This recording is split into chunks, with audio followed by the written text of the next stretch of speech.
Hello, hi there. So I've done this stream before a few days ago, but someone commented that it wasn't presented clearly enough. So I thought I'd do it again. Essentially, I ran a few numbers on how South Africa has been performing economically for the past, I don't know, few years. And the problem is that when you project this into the future and you look at the growth rates, the returns are really poor. Our debt is growing very fast, faster than inflation. Our expenditure is growing fairly fast, certainly faster than GDP. And we're looking at some very, very sort of severe problems. So I'm just going to start here. Now, it's fairly basic level, but there are a few concepts I'll introduce later.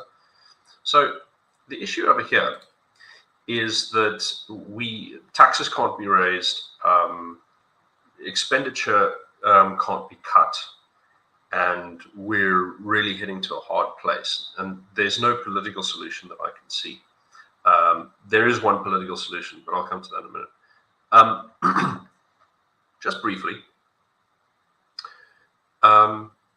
here, I thought I'd explain, the Laffer curve to anyone who doesn't know this. So the idea here is that if you tax people, if you do 100% tax rate and you take all the money, there's no economy. If you do no taxes, there's no government. So somewhere in the middle, there should be an ideal sweet spot where you get the maximum amount of tax with some ideal rate. But it's based on an interesting observation by an Ottoman Islamic philosopher called Ibn Khaldun, who wrote that it should be known that at the beginning of the dynasty, taxation yields a large revenue from small assessments. At the end of the dynasty, taxation yields small revenue from large assessments. And this is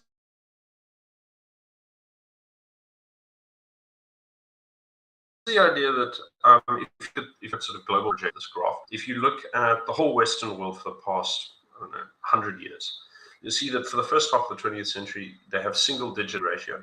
So the government only takes up a very small proportion of, the whole economy. And then it rapidly increases to the present, where it's around half the economy in most developed nations. The only country that I know of that has bucked this trend has been Australia, that managed to pass some fairly neat tax cuts a couple of decades ago. So the reason that tax can't be raised in South Africa in particular is you get our Laffer curve is shown on this graph over here, and there have been very few sort of publicly available assessments that I can look at, but these guys, Schoeman and Van Heerden, found in 2009, and that was when the state was far healthier than it is now. It was nearly 15 years ago. It's been a lot of decay since then. I'll just read this out. They found that the state has already well exceeded the rate of taxation optimal for economic growth and would have to reduce it if the economy and state budget were to be sustainable, using a model based off of a comparison of state and non-state driven economic growth factors, and on the assumption that state revenue equals productive state expenditure. I mean, that's a really generous assumption. That assumes that every bit of money that the state gets is going into a productive contribution to the economy. That's an enormous assumption. So then, based on that assessment, they produce this graph, right? So it's obvious that, where they place the optimum tax rate over there is around here, is actually, that's 18% rate of taxation. So ours is now 26, 27%. So it's like off the end of this graph, far after the curve bottoms out now. So we're really not getting very much bang for our buck. Any more increase in taxation won't help the government take care of its problems. And I mean, here's the sort of raw statistics. All of this writing you see is from a report I did from someone a couple of months ago. So unlike developed economies, the tax base in South Africa is rather narrow, and it's been shrinking since 2008. At present, 80% of the tax income is provided by just 1.6 million individuals, or just 2.67% of the population. The total tax base in absolute terms is also shrinking, from 5.5 million in 2010 to 5.2 million in 2021. And the population, in the meantime, has grown by nearly 10 million. So what you can see, like OTA is an organization that campaigns against taxpayer abuse. And in South Africa, that's how they bill themselves. And they have shown that, look, tax revenue to GDP keeps growing, and government expenditure keeps growing. And it's clear that they're raising taxes to keep pace with expenditure. And this has been going on since the 70s, but it's going to get worse now. There was a brief decrease. You can see the dip over there. That is Thabo Mbeki's years. He actually almost eliminated our foreign currency reserves, trying to produce that reversal of trends.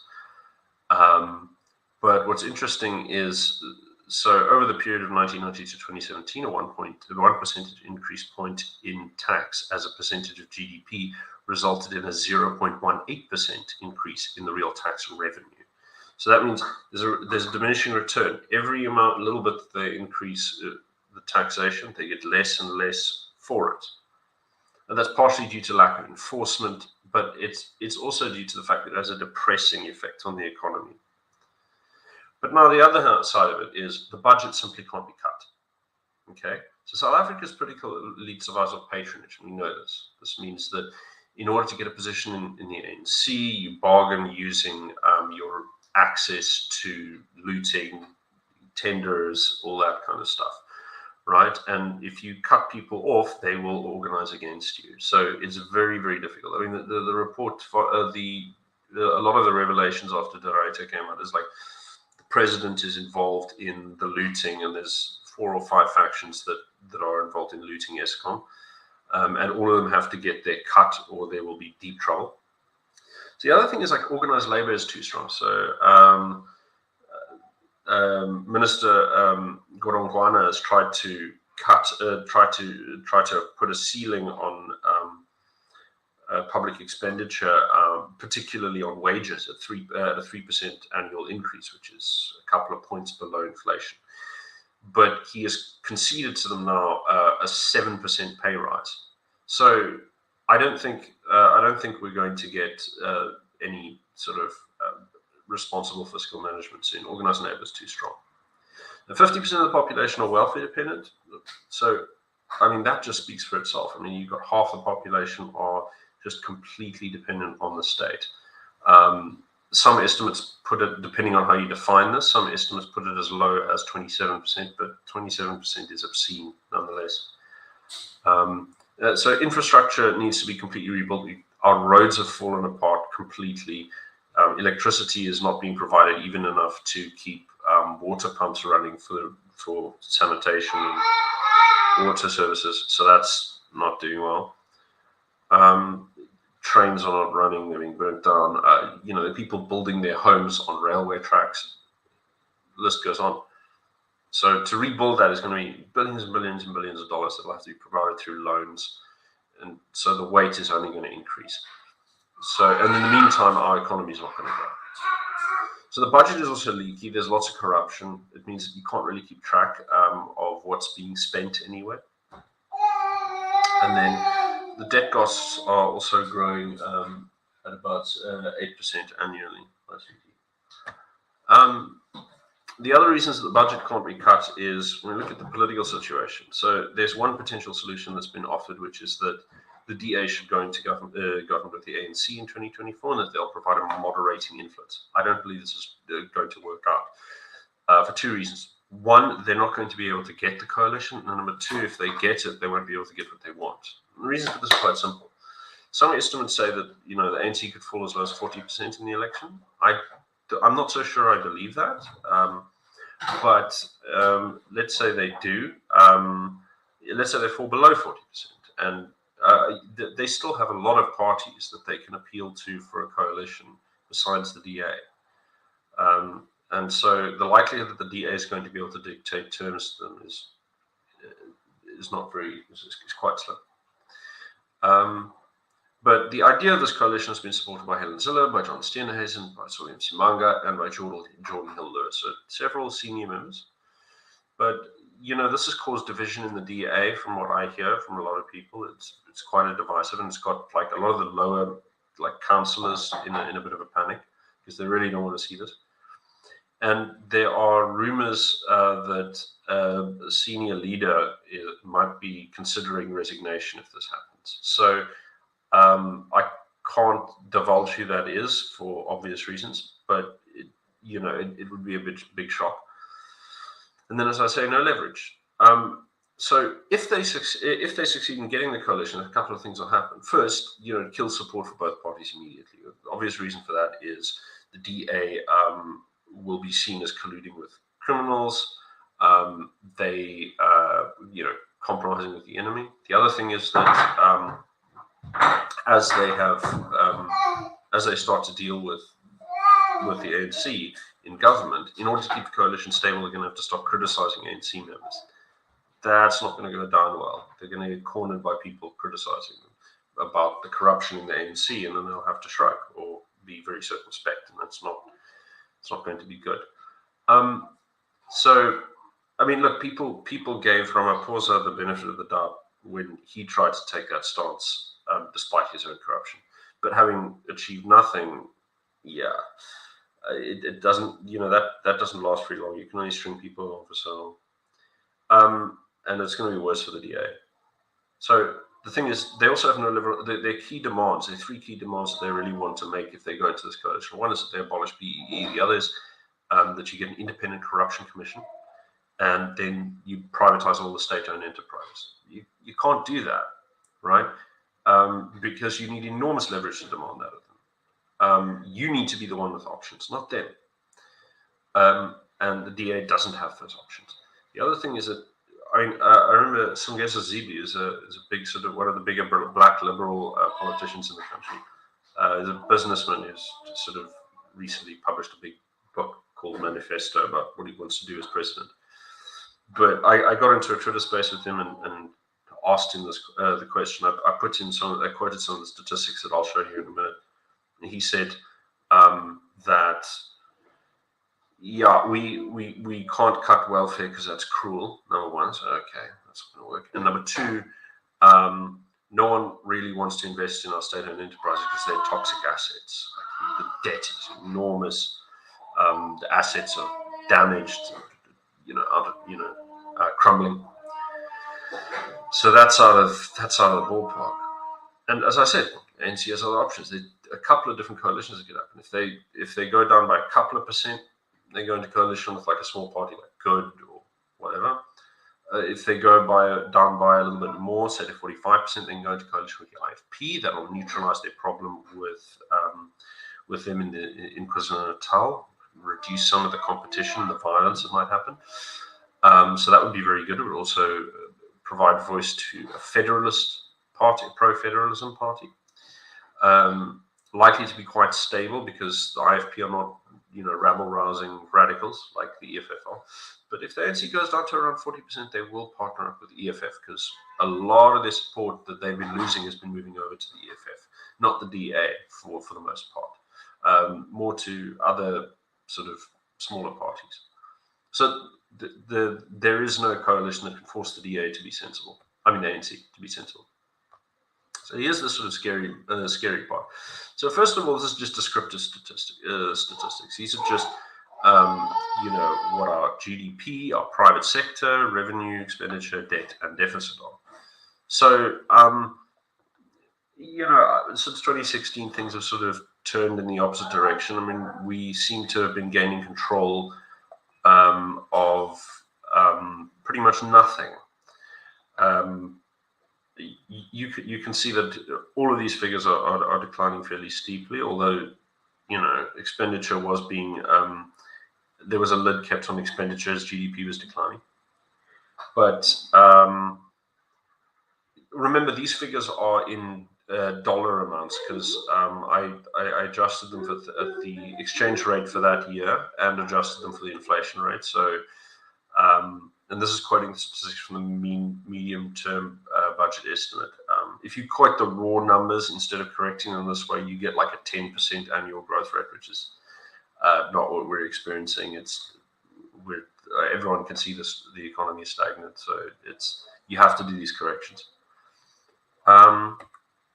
So then if you compute the ratios of these different things, you get some really scary stuff. So it might not be obvious what happens to you, but there are two figures you need to bear in mind. Number one is debt to GDP ratio. If you go over like 90%, the chances of a debt default or a hyperinflation event gets very, very high. But some countries can keep a lid on it if they can keep inflation low. Our inflation's low because we have very high unemployment. It's one of the reasons. But there's another thing that really you can't do much about, and that's something called something that Peter Bernholz discovered as an Austrian school economist, and he found out by analyzing all of the hyperinflation events of the past century or so that your deficit as a percentage of revenue is, if you go up to 40%. Of deficit to revenue ratio, you get this is very worrisome. You could actually you stand a very high chance of running out. You stand a very high chance of hyperinflation, and we as you can see, we touched that. We nearly touched this briefly in under COVID. So the problem is that if you project these, and so all of these sort of lumpy lines going into the future, these are the projections. So I just calculated the annual growth rate and all of these statistics and then pushed them into the future and see what happens. So, I mean, look, the debt growth makes sense. Debt servicing costs are growing by about 7.5% a year. The debt as a whole is, also growing because, I mean, you have to try and keep infrastructure running and so on and pay for the deficit. The deficit's also going to rise somewhat. So, yeah, these are absolute numbers. The next one is, now the thing is with a couple of these things like debt to revenue, debt to expenditure, you have to place debt to revenue is like 400%. Like we have nearly 4 times the amount of debt at the end of this projection as we have tax revenue. I mean, at the moment we've got 2.5 times.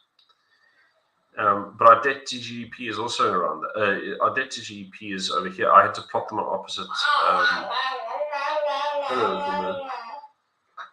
I had to plot them on opposite axes because the numbers are too different. So the solid lines are on the left side, as you can see.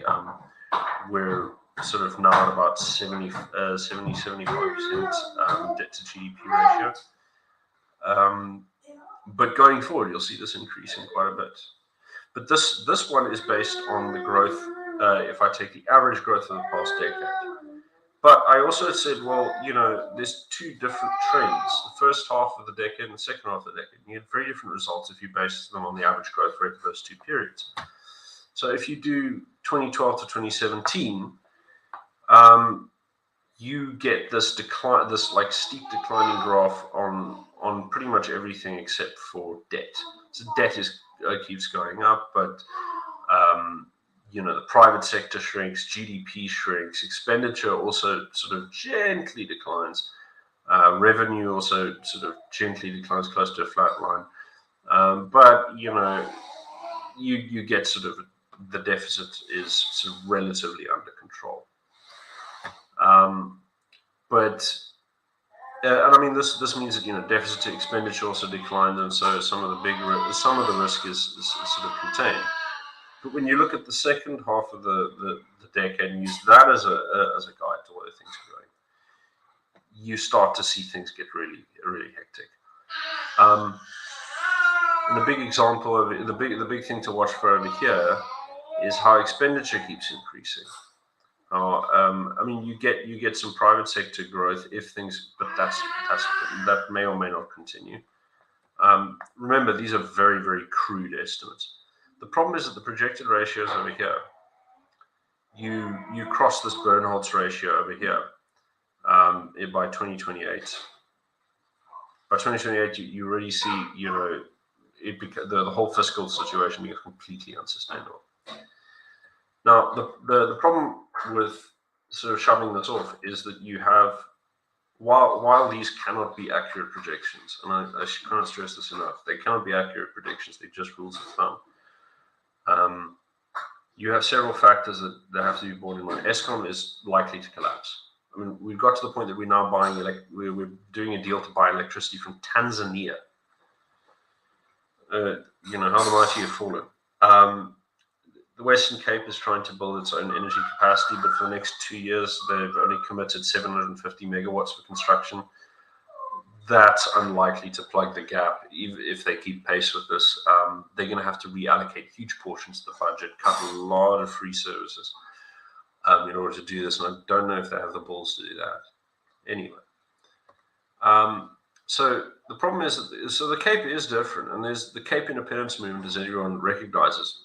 As you can see, I mean, these are graphics that I borrowed from the Cape Independence Advocacy Group, which is the big lobby group that's pushing it at the moment. I say big, but it's not very well funded at all.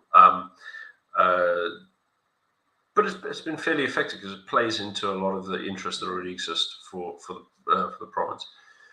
So internationally, they sided with the Western Cape government sided with Ukraine, whereas Pretoria sided with Russia while remaining nominally neutral. Politically, we've never voted for the ANC by a majority in this province. And ethnically, we're very different. There's a little bit of white people, majority colored people, and a sizable minority of black people. So there's some polling for there's some polling, and one of the things that shows up is the Democratic Alliance is the ruling party. Most of their voters, and this is like 2 years. This is more than 2 years old. This graph. This is nearly 3 years old. Most of their supporters support, at least a referendum, if not independence. Most people who want independence are not white, for starters. And then you also have other efforts for moderate things like devolving power to the Western Cape. So you have the Western Cape Devolution Working Group, and it's got all these different organizations that are well known, like AfriForum, PSI. These are allied organizations that have hundreds of thousands of paying members. The Civil Rights Advocacy Group. And then you have 4 political parties here. So the Democratic Alliance, the Taxation Plus, the African Christian Democrat Party, and the Cape Independence Party. Also, you've got your Action Society. Action Society is run by Ian Cameron. It's mostly about anti-crime, self-defense, weapons rights, things like this. And they're moving towards various maneuvers for devolution, but I think what they'll soon find is my research into this has shown. I can do a presentation on this some other time, but it's like a 99-page document that I'd have to condense. Basically, it's really hard to gain powers back under the current constitution, and it's much easier to push for. Independence. And at the moment, there is some support for a referendum. Now, one has to take this with a grain of salt, because a couple of the parties that say that they do support the referendum are mostly paying lip service and don't really want it. So the leadership of the Democratic Alliance, despite the fact that most of their supporters really want this, are against it, mainly because of their national ambitions.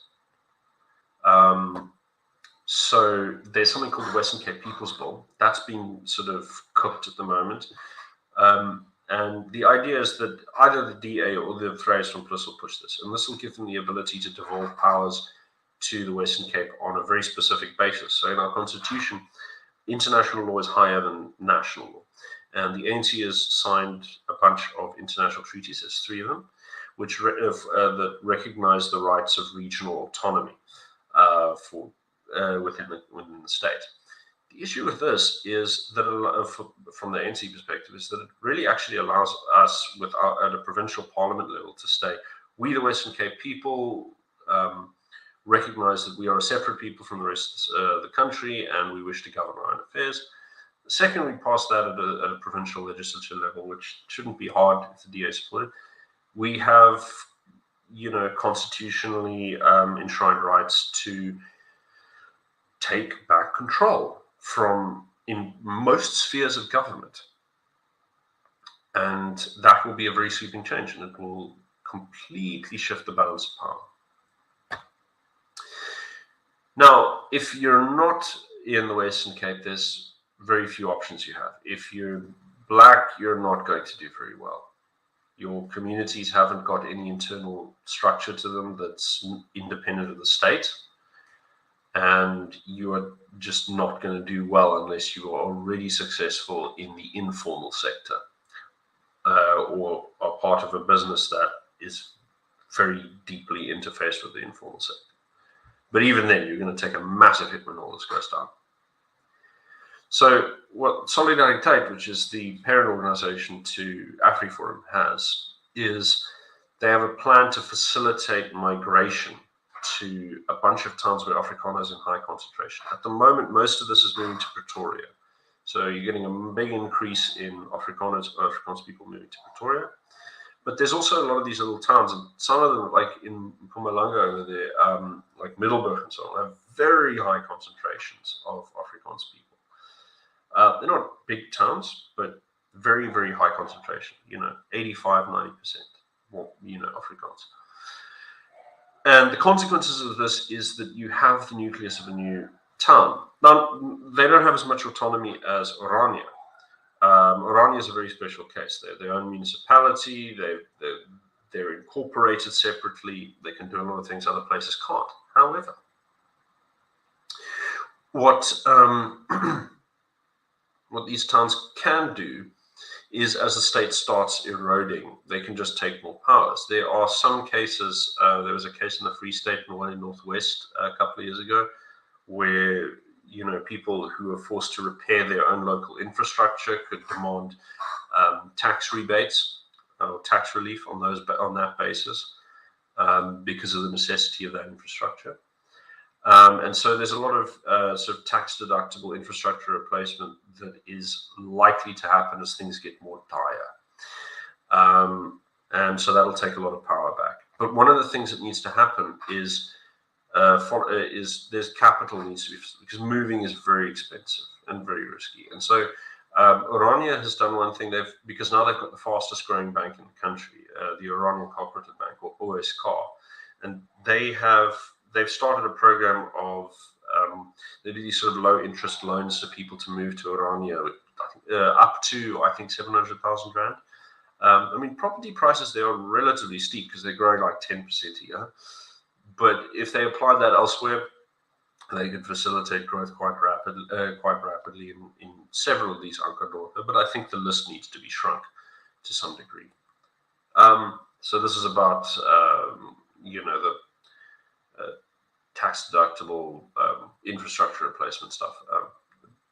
You can look up this court case if you want.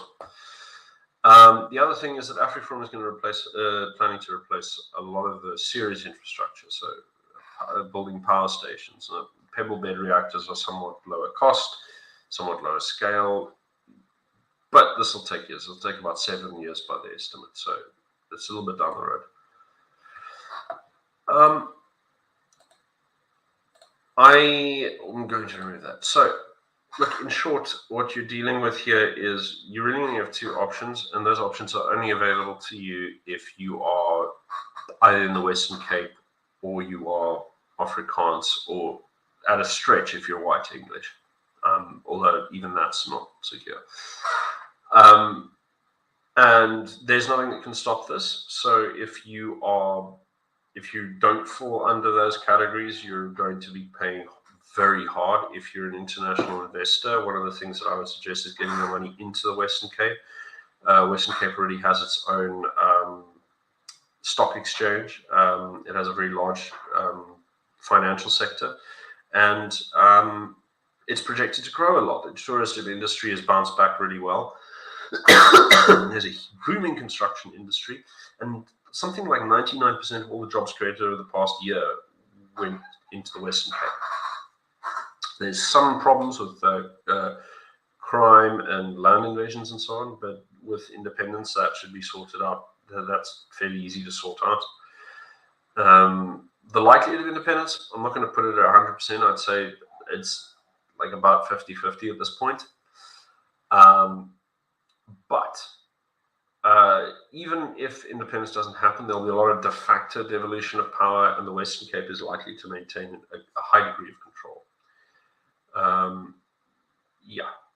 So I think what we're looking at here is just that we really need the Democratic Alliance to catch up with the times and get realistic, and then everything is possible, because an independent Cape will not only be able to look after its own citizens, but provide support to South Africa, infrastructure development, even peacekeeping, security in future should things get extra violent. So all in all, it's very obvious where things have to go.